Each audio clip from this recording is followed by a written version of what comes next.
Hi class, this is Susan, and I just want to do a very short training video that introduces an activity that I'm asking you to do. It's in Module 10 on money and health, but I want you to start it pretty soon because it's going to take a month to complete, and then you're going to turn it in later in the semester. And it's a money management tool, which I think actually most of you will find really helpful. Won't take that much time. I'll kind of outline it for you. So money is really one of the huge stressors of student life. And to be truthful in how you feel about money, how you use money, how you think about money is actually really helpful. So I put a picture of this book that actually kind of changed my life a long time ago. It came out in the 80s. And the idea that these authors had is that first thing you need to do is take 30 days and monitor your money patterns.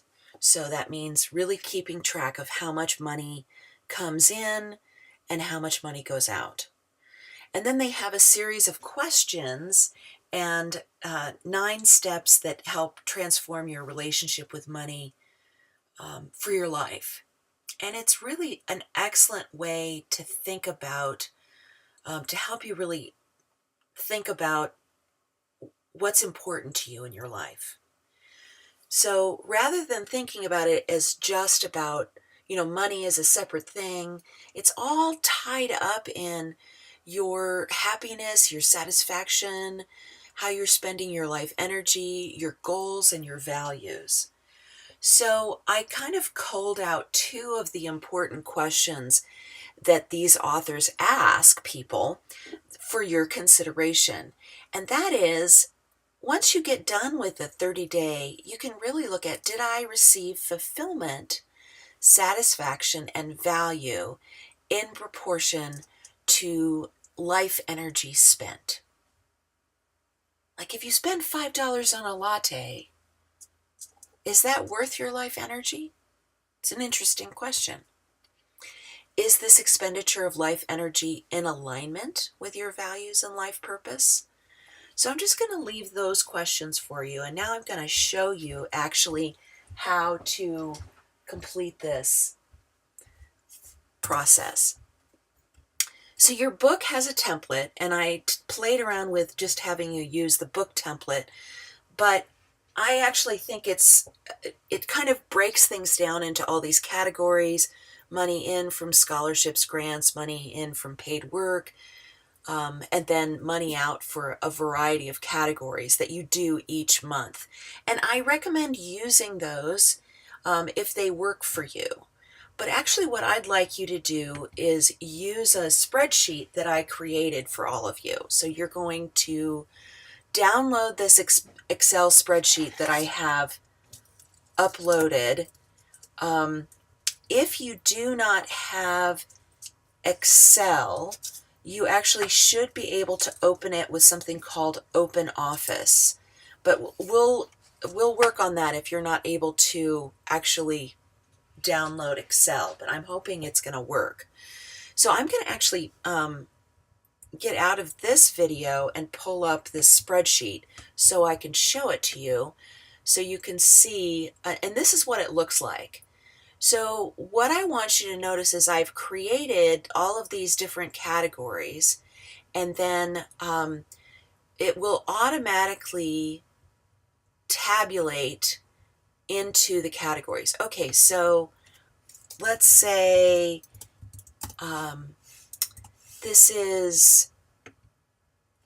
let's say at the end of today, I'm going to write down all the things that I spent money on. Okay, just sort of a list. I'm going to say coffee. Let's go to a movie. Let's go to dinner out. And I'm also going to include a payday. Okay, so I'm just sort of free associating here. Okay, so let's say I get $400 as a payday. Do you notice how I type that in and it automatically went into the money earned category. It automatically went there. Now, it did not calculate the first two rows because those were samples, and I've excluded those from the tabulation. Now I'm going to go and say, oh, wow, look, now I have to go here and say, eating out. Okay, let's say I spent $25, and then entertainment, let's put in another 20, and that automatically tabulates that there. Now, let's say I go back here and I say, okay, 10, 7, 17, and I put in, okay, I have to pay rent, groceries, 500, 100. Okay, so notice here, you're going to automatically, if you use all of these different categories, and I even have a miscellaneous category, that they will automatically go into the totaling system. So if you just use these day 1, day 2, and actually kind of write everything down in the description, and these can be longer if you need them to be. So really pay attention to how, just do this for a month, and it's the middle of the month. You can start in the middle of the month and go, but the idea is that you want to do it for 30 consecutive days. I hope that's really explanatory and useful.